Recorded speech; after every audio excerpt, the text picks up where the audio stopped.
ఏం పేరు నీ పేరు? నా పేరు హర్ష. హర్ష చదువుకుంటున్నావారా? చదువుకుంటానా. ఏం చదువుకుంటాను? 5వ తరగతి.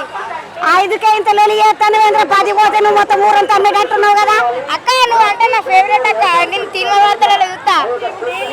సంతోషం చల్లకుండా అది అందుకు వచ్చింది ఆనందం ఇదంతా. హ్యాపీ అనిపిస్తుంది అక్క. ఇప్పుడు ఏడాలా కలిసడం మాకు అదృష్టం. ఊరిని వీడు మాటలు నేర్చిన పిట్ట ఉసుకో అంటే డిస్కో అన్నది అంటారు చూడు. ఏం మొక్కినవరు అమ్మవారికి? మంచిగా చదువు రావాలని మొక్కుకున్నా. చదువు వచ్చుడేంద్రా, నువ్వు చదువుకోవాలి కానీ. చదువుకుంటా మంచిగా ఇగో రోజుకు 6 గంటలు, ఇంటికి వచ్చినాక కూడా 4 గంటలు చదువుతాను మొక్కుకో. ఒట్టి పెట్టుకో అమ్మవారి మీద 4 గంటలు ఇంటికి వచ్చినాక చదువుకుంటాను ఖచ్చితంగా. నువ్వు చెప్పినావు నేను చదువుకుంటా పాట అన్నట్టుంది. ఏడికెళ్ళమ్మా? పెద్దపల్లి. ఈడు మీ వాడేనా? ఏందమ్మా నువ్వు ఇంత ప్రశాంతంగా ఉన్న వీడు ఇట్లా శిచ్చర పీడుకున్నాడు.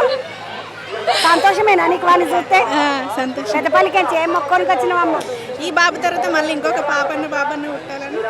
ఇప్పుడు వీడు ఒక్కడే ఏందమ్మా 10 మంది పెట్టువాడు. అయ్య బిడ్డ ఒక్కడు మంచోడు, ఒక్కడు చాలు. మరి గట్ల ఏడుస్తారు ఆ పిల్లలు ఉంటే. నువ్వు అదృష్టవంతురాలు, ఒక పిల్లగాడు ఉన్నాడు నీకు కదా. మంచిగా మొక్కుకో.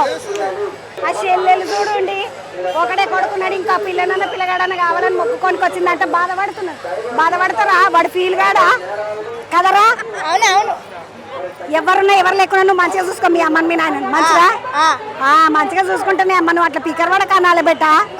బాధపడద్దు కదా మరి తల్లిదండ్రులు.